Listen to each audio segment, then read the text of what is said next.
वो एक से अधिक ग्राम पंचायतों में भी काम कर सकता है। फैसिलिटेटर का मानदेय ग्राम पंचायत की आबादी के आधार पर किया जाएगा।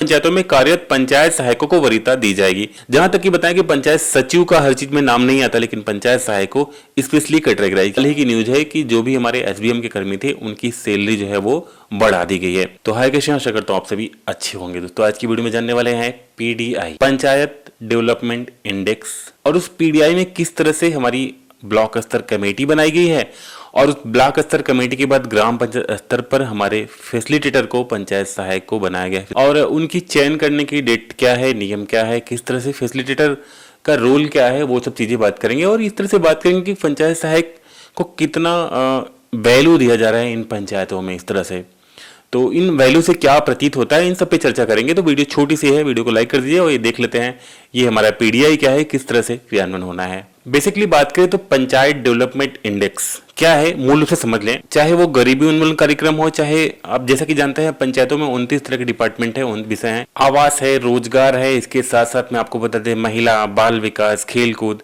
इन तरह की तमाम, मतलब एक तरह से बात करें तो सारे डिपार्टमेंट को यहाँ पे कोलैब किया जाता है। जैसे कि बात करें यहाँ पे 9 थीम जो है, उस 9 थीम में क्या है कि सारे पंचायतें अपनी कार्ययोजना पिछले 1 वर्ष से बनाती चली आ रही हैं। तो इस 1 वर्ष से जो कार्ययोजना बना रही हैं 9 थीम पे, तो उसमें क्या है कि प्रत्येक पंचायतों ने 1 या 2 को संकल्प लेके काम किया, करना शुरू किया है अपने कार्ययोजना में बना करके। तो कार्ययोजना का मतलब ये है कि आपने संकल्प लिया तो उसको आप इंप्लीमेंट भी करते रहिए। ऐसा नहीं कि संकल्प ले लिया तो वहीं पड़ी है। एक चीज तो वो गई। दूसरी चीज ये है कि अब जब भी कार्ययोजना पड़ती है, हालांकि ये सभी को समझना चाहिए कि हम वहाँ पे फ्लैगशिप स्कीम को सिलेक्ट करते हैं, क्योंकि जितने भी हमारे 9 थीम के ये हमारे कॉलम्स हैं सारे, चाहे वो गरीबी मुक्त गांव हो, चाहे वो बाल हित ऐसी पंचायत हो, चाहे वो पर्याप्त जलयुक्त गांव हो, चाहे वो सामाजिक सुरक्षा हो, जितने भी हमारे 9 थीम हैं, जैसा कि आप लिस्ट भी जानते हैं 9 थीम की, इन 9 थीम में से कोई भी थीम हो, जब हम कार्ययोजना ऐड करते हैं तो एक में 60-60, 70-70 एक्टिविटीज होती हैं। इनमें से सारी एक्टिविटी लगभग फ्लैगशिप योजनाएं। ये फ्लैगशिप योजनाएं क्या, आप बेसिकली जानते होंगे, जो भी गवर्नमेंट की योजनाएं चल रही हैं उनको पंचायत से जोड़ने का काम, और इन्हीं फ्लैगशिप स्कीम को 9 थीम में शामिल करके ग्राम पंचायत की कार्यों से जोड़ने का काम किया गया है। और ग्राम पंचायत स्तर पे इस चीज के लिए फैसिलिटेट किया जा रहा है पंचायत सहायक को। तो इसकी प्रूफ दिखाते हैं और बात करते हैं किस तरह से ये समिति बननी है और किस तरह से पंचायत स्तर पर पंचायत सहायक को इनरोल किया जाएगा एज ए सुविधादाता के रूप में। तो बेसिकली ये देख लें यहाँ पे, ये हमारा जो है इसका जियो है, और जियो के साथ में यहाँ पे देखेंगे तो राज्य स्तरीय पंचायत डेवलपमेंट इंडेक्स कमेटी बनाई जा रही है, जिसमें मुख्य सचिव अध्यक्ष रहेंगे, कृषि उत्पादन आयुक्त उत्तर प्रशासन उपाध्यक्ष रहेंगे, अपर मुख्य सचिव, प्रमुख सचिव।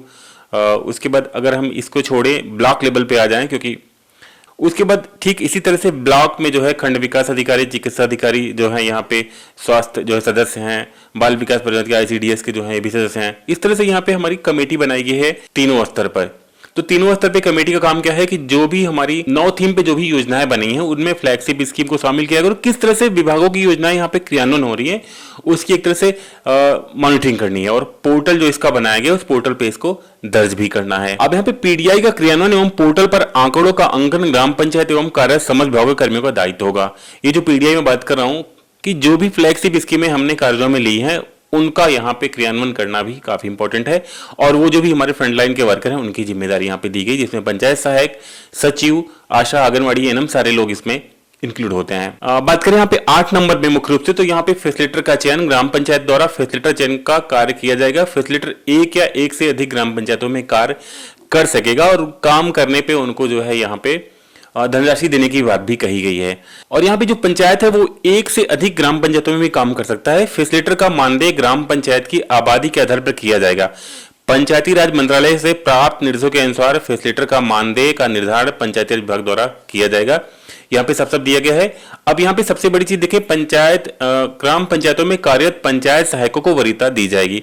एक यहाँ पे मेन टॉपिक ये भी है, 8 में जान ले आप कि यहाँ पे जो है, और इनमें जो है मानदेय दिए जाने की व्यवस्था भी है। तो बेसिकली ये कुछ पॉइंट देख सकते हैं यहाँ पे, फैसिलिटेटर चयन करने का, जो चयन होगा वो अपने पंचायत में, या अगर बगल वाला पंचायत का काम नहीं करता है तो उसमें भी काम करने की व्यवस्था बनाई गई है, और इन इंडेक्स पे काम करना है, इनकी समीक्षा करना है। और जो भी हमारी ब्लॉक स्तरीय कमेटी, हालांकि अभी कमेटी गठन का काम चालू है, जैसे ये चालू हो जाएगा तो आपके बीच में ये सूचना आ जाएगी। और जो फैसिलिटेटर है इनका काम यही होगा कि वहां उस चीज का सर्वे, सत्यापन करके इस चीज को पोर्टल पे अपलोड करने का। इस चीज की प्रॉपर वीडियो बनाऊंगा, जैसे कैसे अपलोड करना, क्या करना है, लेकिन अभी के लिए ये सूचना आप प्री रखें। जैसे कि आप यहाँ पे जान लें कि फैसिलिटेटर यहाँ भी है और ग्राम पंचायत में भी है। ग्राम पंचायत में भी जो भी सुविधा देता है वहाँ भी जो है बैठकों में आज में 25 रुपए कहने की बात है, जियो में वहाँ भी साफ साफ लिखा हुआ है।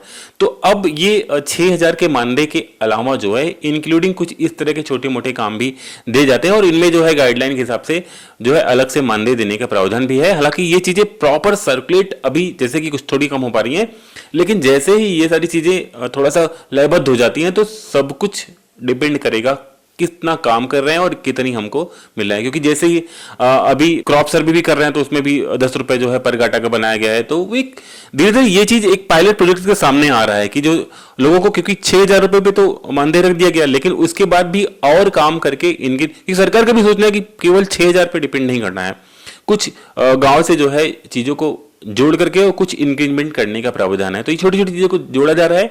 जैसे ही लोग इस चीज में सफल होते जाते हैं तो जाहिर सी बात है इसमें इनकी न्यू को थोड़ा बेटर किया जाएगा। हम बेसिकली बात यहाँ पे कर रहे हैं कि फैसिलिटेटर जहाँ भी होगा, चाहे ये जीपीडीपी की बैठक में हो, चाहे ये पंचायत हमारे पीडीआई में हो, हर चीज में पंचायत सहायक को इनरोल किया जाता है, हर चीज में उनका नाम दिया जाता है। जहां तक कि बताएं कि पंचायत सचिव का हर चीज में नाम नहीं आता, लेकिन पंचायत सहायक को स्पेशली कैटेगराइज किया जाता है। मतलब इसका मतलब है कि पंचायत सहायक को कहीं ना कहीं इसमें प्रमोटिंग करने की व्यवस्था चल रही है। हालांकि मैं बताऊं आपको कि अभी हाल ही की न्यूज है कि जो भी हमारे एसबीएम के कर्मी थे उनकी सैलरी जो है वो बढ़ा दी गई है। यहाँ तक कि बताया कि सैलरी में लगभग 15,000 के आसपास अभी जो ब्लॉक के हमारे बीसी वगैरह काम करते हैं उनकी सैलरी हो चुकी है। ये नोटिफिकेशन भी आ चुका है और जल्दी ही उन लोगों की सैलरी इंक्लूड जो है इंक्रीज कर दी जाएगी। तो ऐसे ही चलता रहा तो जाहिर सी बात है कि हो सकता है पॉजिटिविटी कुछ आए, सैलरी में इंक्रीजमेंट पाए, क्योंकि इस तरह से काम जो है जितने भी वैल्यूबल काम है उन वैल्यूबल काम में इंक्लूड करना ये थोड़ा सा पॉजिटिव संकेत है। हर चीज को पंचायतों से जोड़ करके इनको देने ये थोड़ा सा पॉजिटिव संकेत है और आशा करता हूं कि इसी तरह से वैल्यू बढ़ती रहेगी तो आगे चल के कुछ न कुछ पॉजिटिव संकेत आपके लिए आएंगे। तो आशा करता हूं कि वीडियो में थोड़ी सी जानकारी आपको पसंद आएगी। वीडियो पसंद लाइक करिएगा और चैनल पर करना है तो सब्सक्राइब जरूर कर लीजिएगा। मिलते किसी और वीडियो, तब तक ले जय हिंद, बाय दोस्तों।